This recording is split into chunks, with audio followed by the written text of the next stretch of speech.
This is Southwest Florida in Focus. Coming up, the consequences after tax credits for the Affordable Care Act expired. Millions of Floridians will feel the impact of higher premiums, many facing the future potentially without health insurance. Florida lawmakers gear up for a return to Tallahassee, where discussions on the state's handling of immigration and migrant detentions are expected to take center stage. And the efforts to rebuild Florida's coastline after years of hurricanes and housing developments, students take over the beach to restore diminished mangrove forests. Hello, I'm Jennifer Crawford. Thank you for joining us. Millions of Americans are at risk of losing their health insurance after enhanced tax credits within the Affordable Care Act, which help reduce the cost of insurance, expired at the beginning of the year. About 4.7 million Floridians are enrolled in the ACA. And that makes Florida the state with the highest number of enrollees. Almost all relied on those tax credits. According to KFF, a healthcare research nonprofit, more than 20 million subsidized participants will see their premiums increase by an average of 114%. After the longest government shutdown in U.S. history failed to extend the credits, the U.S. House of Representatives began 2026 by voting to extend ACA subsidies for the next 3 years. However, the bill is anticipated to stall out when reaching the U.S. Senate. For more on the impact of the expiration of the Affordable Care Act subsidies, we are joined by Gbenga Ajilore, Chief Economist for the Center on Budget and Policy Priorities. Mr. Ajilore, thank you so much for joining us. Thank you for having me. More than 20 million people relied heavily on these subsidies. What is the immediate fallout from the subsidies expiring?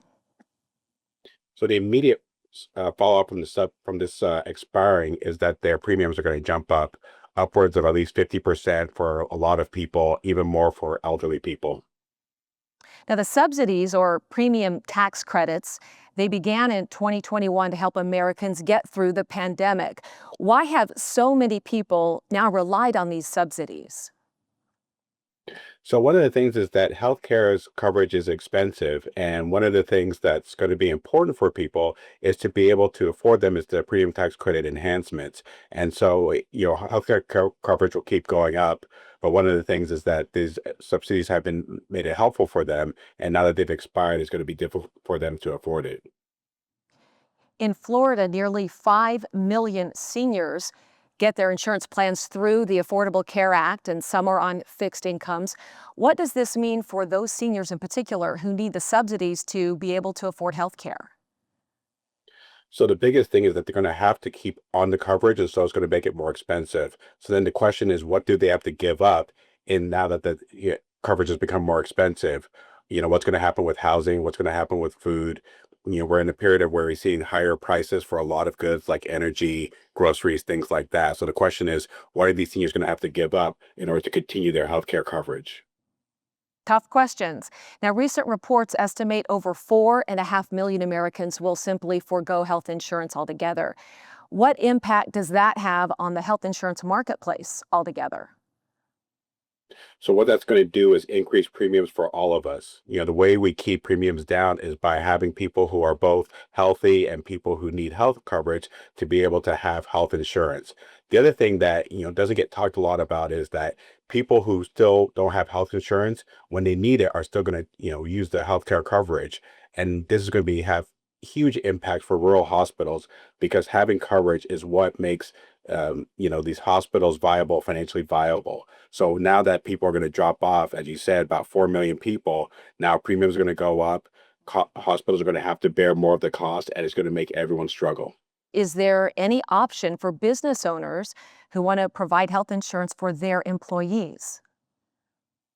I think this is the same story that we talked about with seniors that, they're going to have to make a decision. They want to provide it for the employees. They also, a lot of self-employed workers have it. If they continue to purchase it, where are the costs going to go? How are they going to shift costs? Part of it is like, okay, I want to keep it for my employees, but now my costs are going to go up. Do they have to now let people go in order to maintain their costs? Because at the same time, small businesses are struggling these days. And what is the wider impact of the loss of these subsidies on the overall cost of health care and private insurance for everyone else? So because people are going to drop out, we talked about, 4 million people may drop out. At the same time, we have to look at the broader context where we have with Medicaid, people are going to be dropping their coverage because they're going to get kicked off due to eligibility concerns. And so what's going to happen now is that premiums for people who have private insurance, people who have it through other means, are going to have to pay higher premiums. And again, we have to look at the broader context where we have inflation, going up, 2.7%, that costs are going up. And so people are going to start have to make decisions about where did they cut costs? Where did they tighten their belts because of the increase in premiums and the cost of healthcare? Now, Congress took part in the longest government shutdown in history to try to preserve the tax credits. Do you see a path forward that includes the subsidies being restored at any point? I would hope so. And I think this is where, individuals can, talk about advocacy, talk about why health coverage is important for them and what's going to happen for them. And so letting Congress know, who your representatives are to be able to say, this is important for us to be able to maintain costs. And, a lot of people are worried about affordability. And so, right now they're the Congress is going to have to extend their budget past January 30th this year. This is an opportunity for them to replace the subsidies and, keep costs low for health coverage. And what do you think the future of the Affordable Care Act looks like? Is there hope? I like to be optimistic, and I think there's always hope. This is what Congress does, and we've seen what this means for people, especially seniors, small business owners, self-employed workers, that this has been really helpful, keeping costs low, and most importantly, helping people maintain coverage. And so when you have coverage, you're more likely to take care of yourself and not wait till there's something more serious. And so I think there's always going to be hope with the Affordable Care Act because we've seen how well it's worked for the American public. Mr. Ajilore, thank you so much for joining us and explaining more information on this very difficult topic. Thank you so much. Thank you for having me. Coming up, protecting dolphins from the dangers of blue-green algae. A new study looks at the impact the blooms are having on the brains of dolphins. Next Tuesday, Florida lawmakers will reconvene in Tallahassee for what is expected to be a loaded 2026 legislative session. Multiple debates are expected to take place over issues such as the elimination of property taxes, potential congressional map redistricting, and transparency in the school voucher program. However, proposals over Florida's policing of migrants, including a public state database for immigration enforcement, will be a central talking point. To learn more about what to expect during this year's legislative session, we are joined by WGCU reporter and host John Davis. Welcome, John. Thanks for having me, Jennifer. One immigration-related bill lawmakers will consider proposes expanding the use of E-Verify. John, what is this all about? So the federal E-Verify system is a database employers can use to check if their workers are authorized to work in the United States. Currently in Florida, only public employers and their contractors and private businesses with 25 or more employees are required to use it. Republican Representative Bernie Jacques is proposing a bill that would expand that to basically all businesses, regardless of how many workers they have. Um, there was an effort in the 2025 session to do this. It passed in the House, but it didn't make it through the Senate. And I think that's by and large because, I mean, when you think about Florida, we have tourism, i.e., hospitality and agriculture, and those are two major industries that historically have relied heavily on foreign workers. So I think a lot of those businesses didn't want to see that pass, but it'll be interesting to see if it makes it through this year. If the E-Verify bill does pass this year, what's next? Well, that's what I'm going to be looking to see is what kind of resources will Florida actually put into enforcement of this bill? Because there are other states like Alabama and Arizona that have that infrastructure in place already, the strong E-Verify laws. But in those states, very few businesses have actually faced penalties. So there kind of seems to be a gap there between the intent of the law and actual enforcement. The enforcement is a big deal. Another immigration-related bill that's been filed concerns marriage fraud. And Yes. what is this all about? So kind of bizarre that this is actually a bipartisan bill. The aforementioned Republican Representative Jacques is co-sponsoring this. with a state lawmaker in the Jacksonville area. And this was inspired by one of her constituents who married a Nigerian man and then later discovered it was kind of a scam. He really only married her to get a green card and get authorized access into the United States. So this would allow someone in a situation like that to petition for injunction for protection against domestic violence if they experience marriage fraud to a foreign national. Now, to be clear, the legal infrastructure to file such petitions already exists, but this would just really streamline that process. And, Representative Daniels says, the woman's story is bizarre, but she says it's really a more common occurrence than you would think. And it's bipartisan, you said. Yes. It's bipartisan support. That's great. Now, there has been an ongoing feud between California officials and U.S. Transportation Secretary Sean Duffy over the issuance of CDLs to unauthorized immigrants.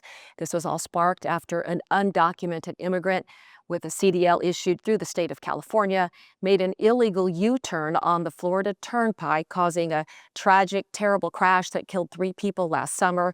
Now, I understand this situation provides the context for another immigration-related bill that state lawmakers are considering. Can you talk about that? Absolutely. This concerns commercial driver's license. Senator Don Gates is sponsoring this. It's pretty simple. Basically, any law enforcement agent in Florida, since they are all part of ICE now, would be able to detain and turn over to federal custody any unauthorized immigrant found driving in the state of Florida with a commercial driver's license, regardless of which state issued that license. Very interesting. Now, are we seeing much in the way of proposed legislation on immigration from any Democratic lawmakers? Absolutely. We have all seen those photos and footage of masked ICE agents, donning these kind of generic looking tactical vests that you're not even really sure if it's real, when they're conducting these immigration raids. So Senator Carlos Guillermo Smith is proposing a bill being dubbed the Visible Act, and it basically would bar immigration agents or anybody acting on their behalf from wearing a covering that obscures their face, and it would also kind of require them to wear specific visible identification during public immigration enforcement functions. Likewise, Senate Minority Leader Lori Berman is sponsoring a bill that would add more transparency just by requiring there to be a public database of immigration enforcement actions performed by any state law enforcement agency or private contractor. This is a big deal because, I'm sure as you've seen, attorneys, family members have had a hard time even finding out the status of detainees that have been taken to facilities like Alligator Alcatraz and Deportation Depot. There is no public database for what's going on with those detainees. And with the state looking to add 2 more facilities just like that in Pensacola and in South Florida, I think that'll become a more cogent issue as well. Certainly. Now, an emergency order that was issued by Governor Ron DeSantis back in 2023 that was in response to former President Biden's immigration policies is still in place. It was renewed for a 19th time just last month.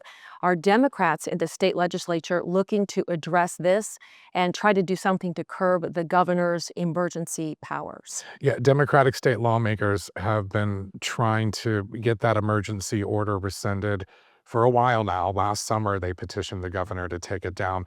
But yeah, there's an effort. Democrats want a resolution not only to terminate this emergency order, but looking forward, they want any future emergency orders issued by the governor to only last for 1 year and then automatically expire after a year.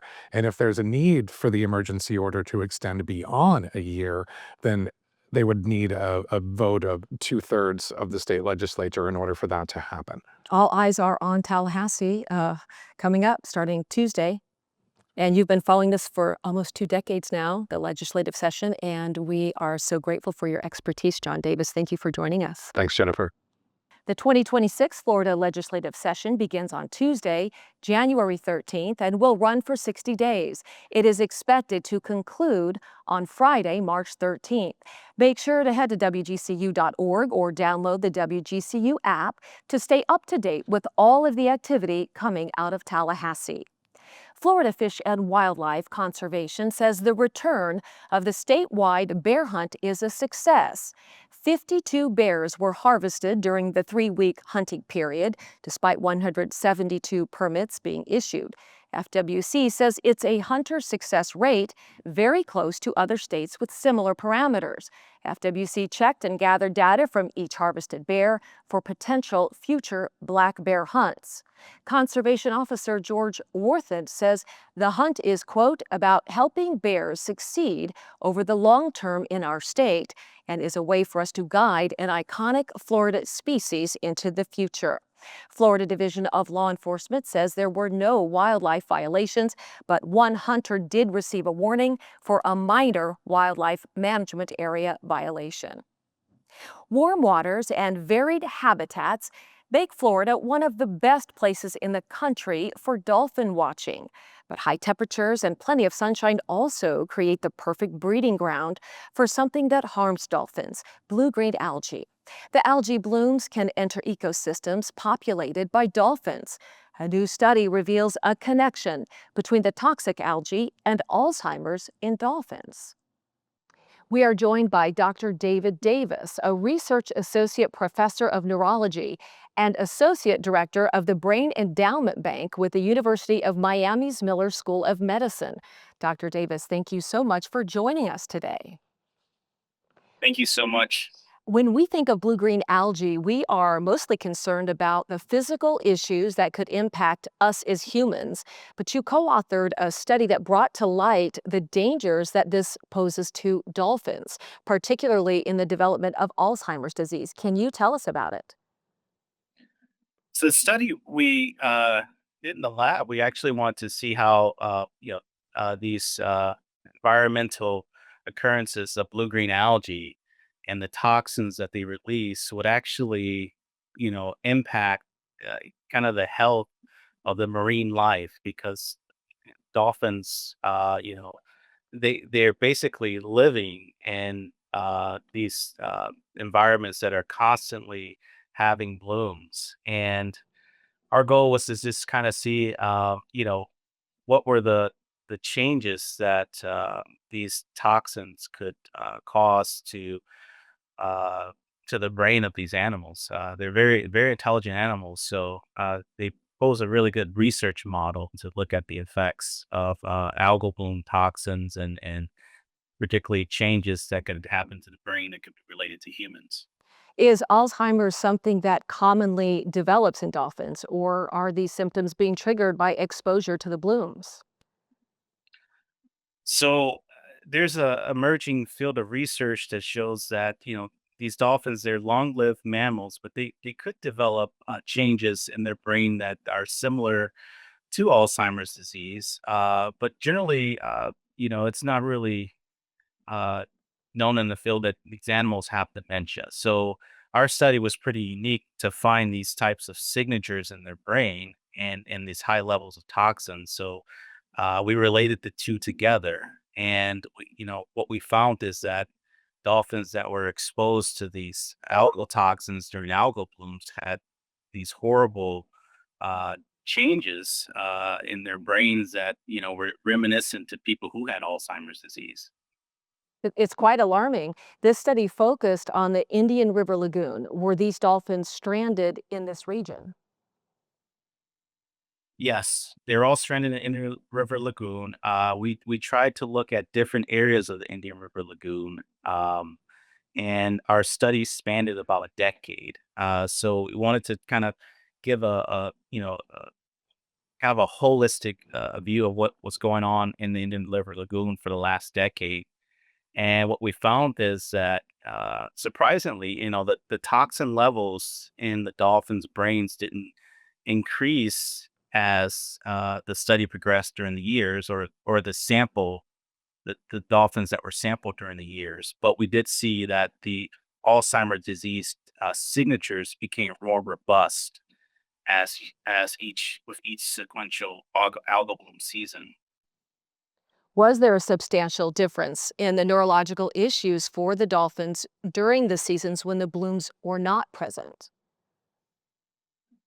The gene expression data suggests that yes, dolphins that were, I have to preference that these dolphins weren't sampled for the purpose of the study. They were stranded animals that were assessed by the stranding agencies, and tissue was collected from them and subsequently analyzed. But yes, we found that those dolphins that were collected during bloom seasons had really robust Alzheimer's disease signatures that were much higher, 2 to 3 to 5-fold higher than those in non-bloom seasons. And that would suggest that, there's, a seasonal and toxin related effect on gene expression in these marine mammals. Is there anything that we can learn from this study on dolphins that can be correlated to the health of humans when it comes to blue-green algae? I believe so. I think the take home message of the study is that this is a research model. Um, Dolphins, they live in the same environment we do. We can see them when we're out when we're boating or we're out at the beach, we see them. Um, so the, we have to anticipate that the effects of the toxins on dolphins can potentially be related to humans because we're in the same environment, the same ecosystem. We're being exposed to the same things. The human body is different than the dolphin, but these toxins they act through really specific mechanisms, and we believe that this toxin would act through the same mechanism in dolphins that it would in humans. Thank you so much, Dr. Davis, for joining us today. Super important work. We really appreciate your time. Thank you.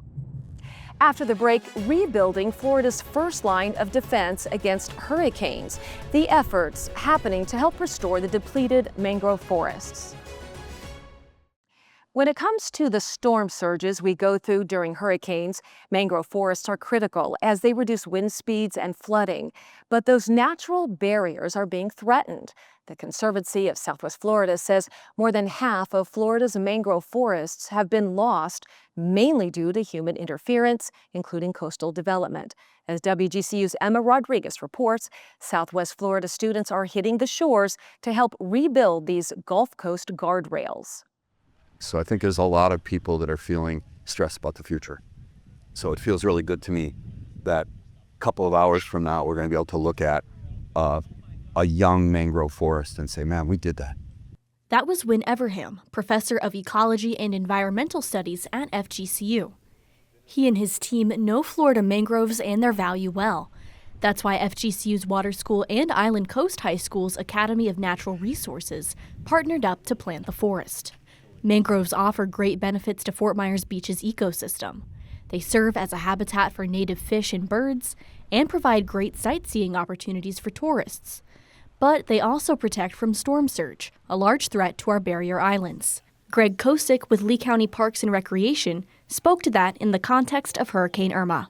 But these mangroves are what really help take the brunt of that energy from that storm, so our homes and our properties don't take it as hard, even though they still did.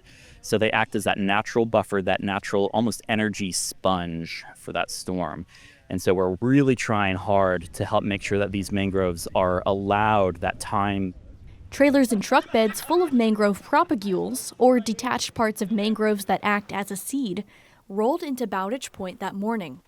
Then students and staff alike took to the beach to begin planting nearly 300 propagules. Island Coast junior Riley Pemberton took pride in helping to create the forest. It's amazing because I saw the damages we got from Ian and Irma and past other hurricanes, and it's so relieving to know that we could help prevent that from happening again. Everham says the new mangroves will be fully mature and propagating in about 30 years, and ensuring hope for the future of Southwest Florida starts right now. For WGCU News, I'm Emma Rodriguez. Florida's Department of Environmental Protection estimates the state has 600,000 acres of mangrove forests, most of which are in South Florida. Coming up next week, combating a decline in reading proficiency. We're finding out how artificial intelligence could be a tool in the fight to improve child literacy. Thank you so much for joining us.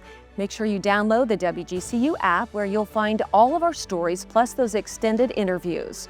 Have a great weekend, and we look forward to seeing you again next week right here on Southwest Florida in Focus.